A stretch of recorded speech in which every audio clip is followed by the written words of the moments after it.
Greetings, the internet. I am Eric Rooms, the film score fanatic, here with a review for Frozen 2. First, I want to start off by talking about Frozen 1. I never really enjoyed that film that much. And before you get too shocked, I want you to know that I rewatched it like a week ago, now that we have Disney Plus, and it makes it easy to watch a lot of classic and new Disney stuff, even if you don't own it, which I do not own Frozen, mostly as a protest. When that movie came out, 4 years ago now, and that song, I will not mention its name, that song was shoved down our throats, and I was in my mid-20s, and I didn't want to hear that song a billion times. I don't even have kids. I'm nowhere near having kids, and I heard that song a billion times. So I believe at the time I was fighting back. I was pushing back on the popularity. And I saw it in the theater. I see most every major movie in the theater that I can, especially Disney stuff. Like, I love Disney animation, and you can't deny that the animation was lovely in the original. But the story, I thought, well, it's just fine, and it's so goofy. You have to admit that it is extremely goofy. All this stuff with the trolls and Sven. The voice, oh man, that stuff is goofy, and it still kind of rubs me the wrong way. But I rewatched it last week, and it's a really well done movie. I felt the emotions a few times, so I'll admit that. That first movie is a good movie. I kind of reassessed my opinion on it. So all of that being said, I went into the second movie with a little bit brighter outlook. I've already been hearing from the people who get to see it a month before it comes out that it's better. It's an improvement on the original, and it is. I can confirm that. I'm going to try not to read, you know what, screw it. I feel like I wrote down some good notes that I want to make sure I get across.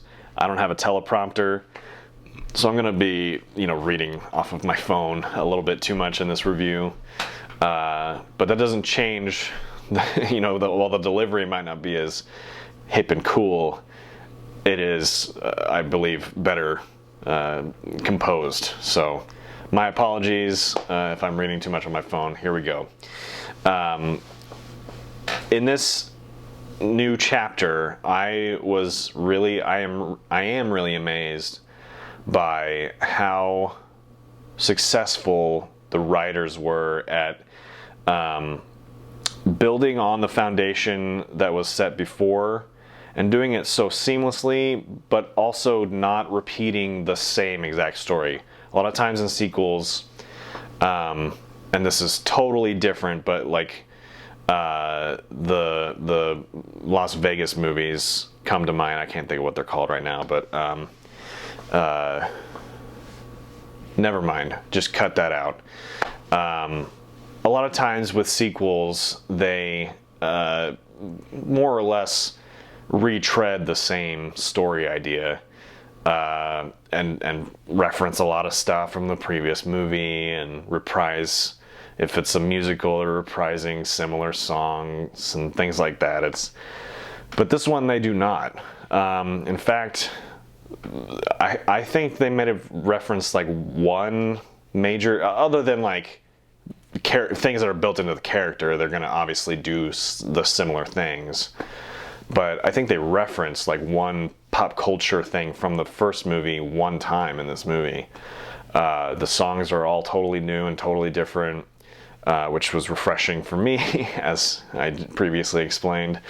But yeah, the story is deeper and richer, and the animation is top notch, of course, as you would expect from the Disney animation studio. So Idina Menzel is so unbelievably talented. It kind of sounds like I said Menzel, I believe is her last name. So forgive me if I kind of get that pronunciation a little wrong. I'm still always trying to keep myself from saying Adele Dazeem, which I feel so sorry for her that like from now until the end of time she's going to be associated with that really dumb thing. But funny, still funny. There's so many talented vocal performances in this movie, but Idina is just like, she's just on another level. It's so rich and beautiful, her voice. So that's my opinion. All the other people, Jonathan Groff and Kristen Bell, they're all so talented and they deserve all the accolades that they get. But Idina, just to me, she is the star of this show for obvious reasons. And that's great. It's great that they cast her to begin with. That was great original casting to get somebody so freaking talented to be like the main star of their show. So with that being said, one of the new songs, I shouldn't say one of them, they're all new songs. The song that captured my imagination the most in this second film was titled Into the Unknown. And I have come to find out after the fact that it includes contribution from I don't know if it's a group or if it's just one person. I'm not sure. This is something I've never really looked up, but Aurora is a group that I like their music. But it could be kind of like a Sia situation where it's really just one woman who makes up Aurora. But this song is kind of a duet between Aurora and Idina Menzel, and it is haunting and gorgeous, and it really kicked it up a notch for my fandom of this second Frozen film. So that's great.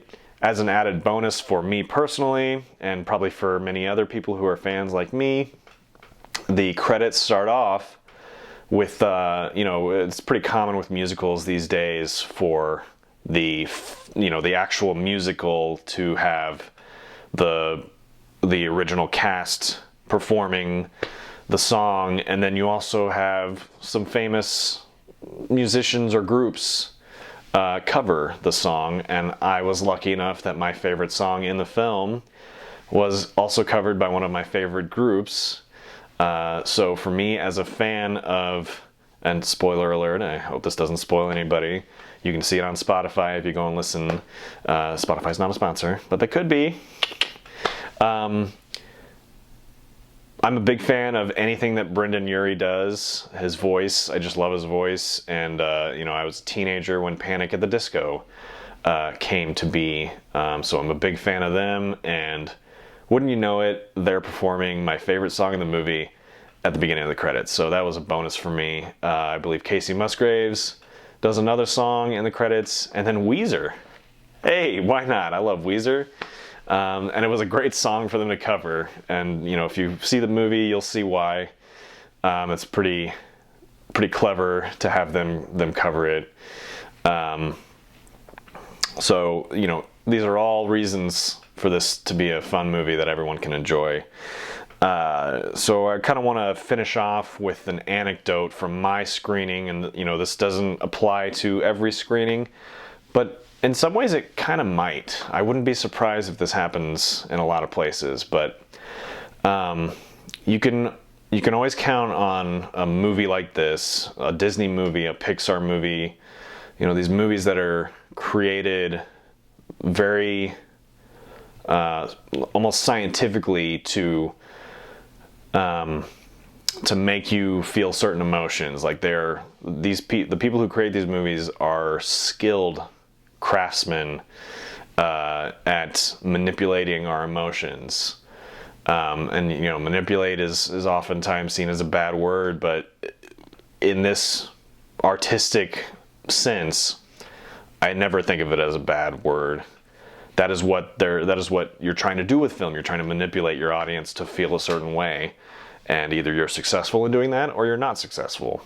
And I feel like animated movies, especially coming out of these big studios, are very successful at doing this.